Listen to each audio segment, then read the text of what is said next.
Ini tentang Mary Papare, diplomat perempuan muda pertama di Indonesia. Mary Helena Papare, sebuah nama yang mungkin tak banyak dikenal luas di luar Papua, apalagi di Indonesia.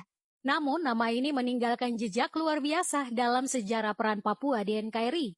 Putri sulung dari pahlawan nasional Silas Papare dan istrinya Regina Aibui ini telah menoreh sejarah dengan berbagai kiprahnya baik di dalam negeri maupun di panggung internasional. Mary adalah teladan bagi perempuan Papua dan Indonesia secara umum, menunjukkan bahwa semangat dan dedikasi mampu membawa seseorang meraih pencapaian luar biasa. Lahir di Babo, Teluk Bintuni pada 4 Mei 1939, Mary Helena tumbuh dari lingkungan yang penuh semangat perjuangan. Ayahnya, Silas Papare, dikenal sebagai pejuang gigih yang memperjuangkan kemerdekaan Indonesia. Tidak mengherankan, semangat juang ini mengalir deras dalam darah Mary Helena, mendorongnya untuk berkontribusi bagi bangsa dan negara. Pendidikan adalah pilar utama dalam kehidupan Mary Helena. Ia memulai pendidikannya di Sekolah Asrama Perempuan MVVS di Serui dan melanjutkannya di Jakarta. Selama di Jakarta, ia tidak hanya belajar di sekolah rakyat dan sekolah lanjutan, tetapi juga menunjukkan prestasi luar biasa. Pada tahun 1960, Mary Helena terpilih sebagai anggota pasukan pengibar bendera pusaka mewakili DKI Jakarta di Istana Merdeka. Puncak prestasinya ketika remaja adalah keterlibatannya dalam delegasi Indonesia pada New York Agreement di Amerika Serikat pada tahun 1962. Ia berperan sebagai representasi gadis Irian, menunjukkan bahwa perempuan muda dari Papua memiliki suara yang penting dalam diplomasi internasional.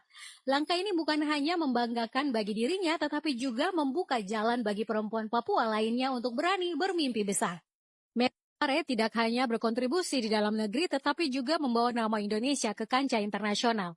Pada tahun 1965, ia dipercayakan sebagai atase pendidikan dan kebudayaan RI di Brussel, Belgia. Kepercayaan tinggi pemerintah Indonesia terhadap kapabilitasnya membuatnya dengan segera ditetapkan sebagai konsul jenderal RI di Brussel. Setelah kembali ke Indonesia, Mary Helena melanjutkan pengabdiannya di bidang penerangan dengan menjadi kepala RRI Serui. Perannya di media ini penting untuk menyebarkan informasi dan edukasi kepada masyarakat Papua. Kemudian ia bergabung sebagai pegawai negeri sipil di Departemen Penerangan, menjalankan tugasnya di Serui dan Jayapura hingga tahun 1994. Di ranah politik, Mary Helena menunjukkan kemampuannya sebagai legislator yang mumpuni. Keterlibatannya dalam politik menjadi bukti bahwa perempuan Papua mampu berperan aktif dalam pengambilan kebijakan publik, memperjuangkan kepentingan rakyat. Ia terpilih sebagai anggota DPRD tingkat 2 Kabupaten Yapen Waropen dari Golkar pada periode 1977 hingga 1982. Kemudian ia menjabat sebagai anggota DPRD tingkat 1 Irian Jaya selama 2 periode, yakni 1982 hingga 1987 dan 1987 hingga 1992. Dedikasinya terhadap isu-isu perempuan tidak hanya di Indonesia, tetapi juga di dunia internasional. Mary Helena juga dikenal melalui keterlibatannya di kancah internasional sebagai anggota delegasi Indonesia pada Kongres Wanita Sedunia di Nairobi, Kenya pada tahun 1989. Kepergiannya pada 1 September 1996 di Jayapura meninggalkan duka mendalam bagi seluruh keluarga besar dan masyarakat Papua. Namun warisan semangat juangnya tetap hidup.